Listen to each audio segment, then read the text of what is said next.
outside and watering all my little seeds in, I decided to pull my potatoes out of the refrigerator. These are German butterballs that I grew last year, and I set about 20-25 pounds aside. The problem is I had a box of nice size ones that I accidentally ended up eating, and so what I had left was these, you know, kind of different sized ones with all these little tiny guys in here. So I'll probably just eat these, but I ended up with 3 trays. And then I've got these Alaska seed potatoes that I bought. This is the Shepherdie, Satina, and Haida, which is a potato that was grown by the Tlingit people from this area.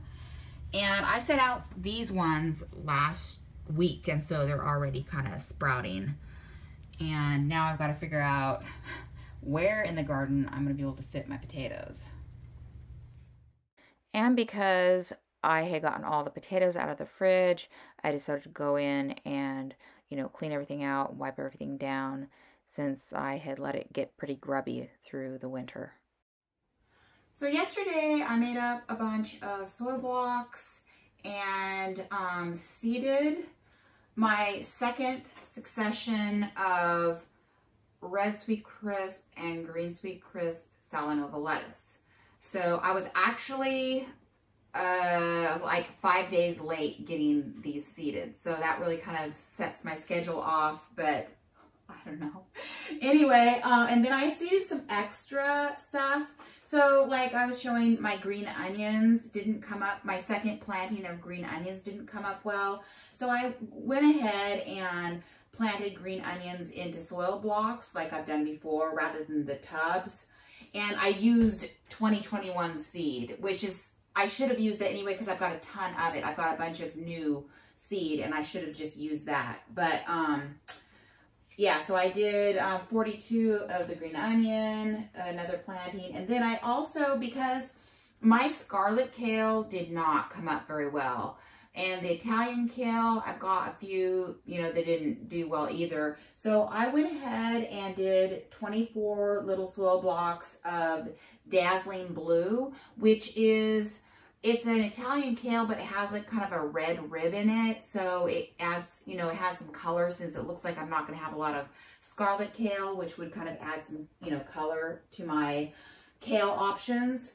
And then I did 6 additional little bok choys because I realized I'd like to have some along the west side of my garden.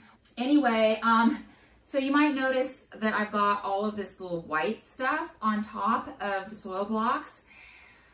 And this was like an experiment. So I was watching, I don't know, it's been a year or so, Scott Hebert had put what I think was perlite on the top of, you know, in the divots of his seeded blocks.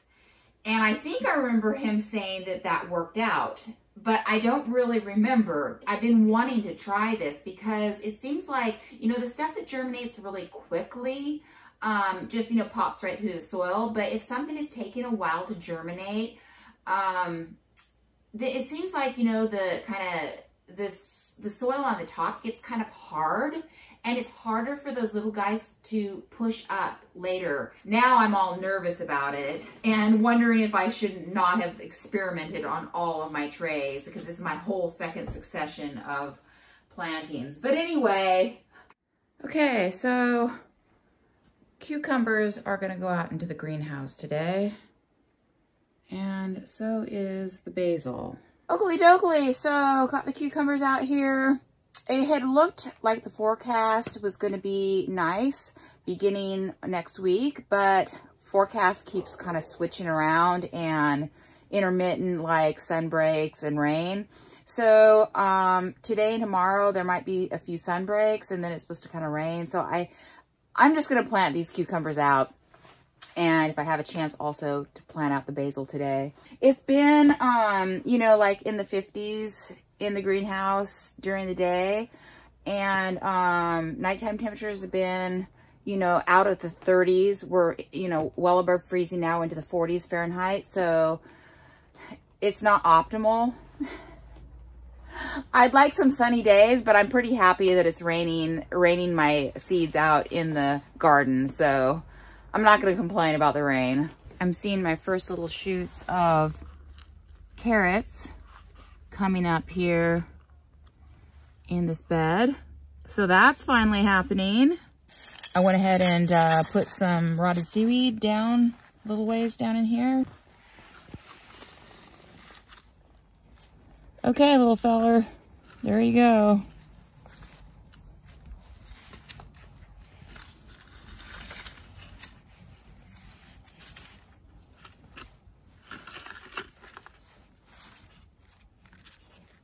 I know it's cold on your toes, but you'll get used to it.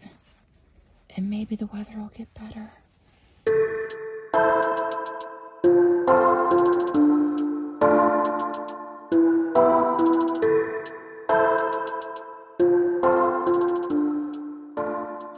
Alrighty, done. And now we're gonna hit this next row.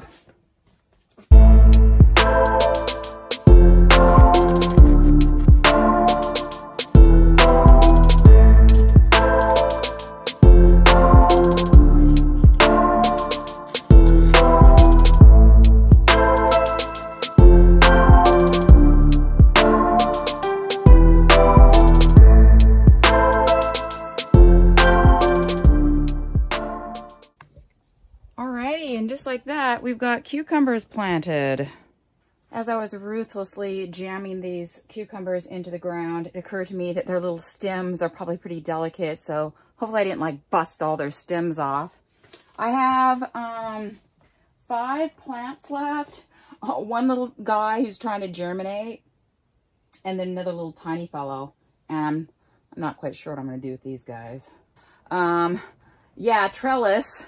I was supposed to get my trellis up before I got the cucumbers in, but I'm going to do this back-assward and put the trellis up afterwards.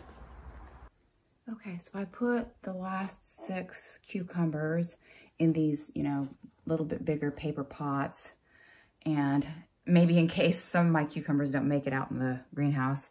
And next up is basil.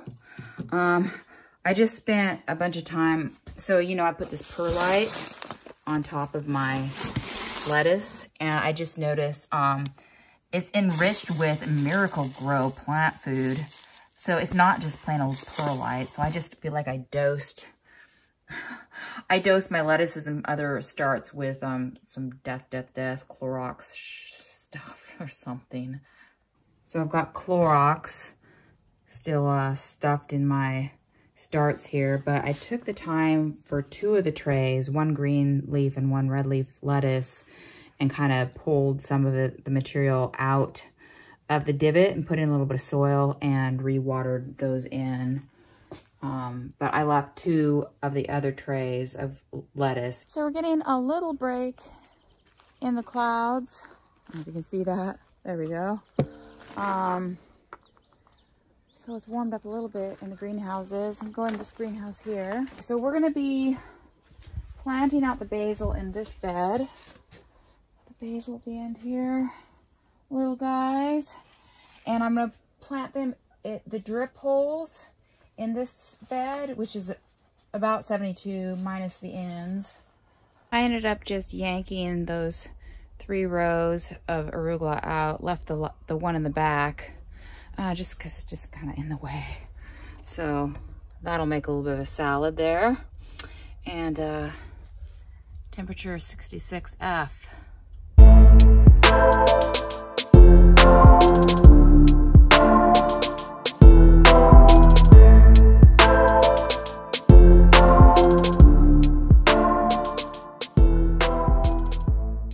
Alrighty, so we got all the basil planted. And 2, 4, 6 woo, soil blocks that didn't germinate. So this actually turned out to be perfect weather for planting. It's now 68 Fahrenheit and probably better than if it had been glaring down sun and I'd been miserable in here. What I did last year is I prepped these beds. I went through, put a little bit of seaweed in, then covered up with some soil. Both of these beds, so they're ready for basil. I did this bed first because I've got stuff still growing in here, and you know, like the lettuces are doing good in it, and some spinach and stuff like that. So I'm just going to let that continue to grow until my next batch of basil gets going, which, have I even started my next batch of basil? Yeah, I don't even think I'm scheduled to start it yet. So I'll be able to do some harvests off of this bed for a while. So now what I need to do for both of the greenhouses is get the hoses going for the drip line.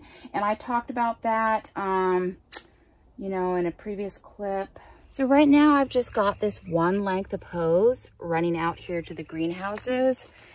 Last year I had like full length hoses curled up and running to a few of the beds because I need to be able to get the drip lines in each of these 4 beds. And so I think what I need to do is get like a 4 valve connector thing to run off this, and then make up some short lengths of hose so that they can go to each of those drip lines.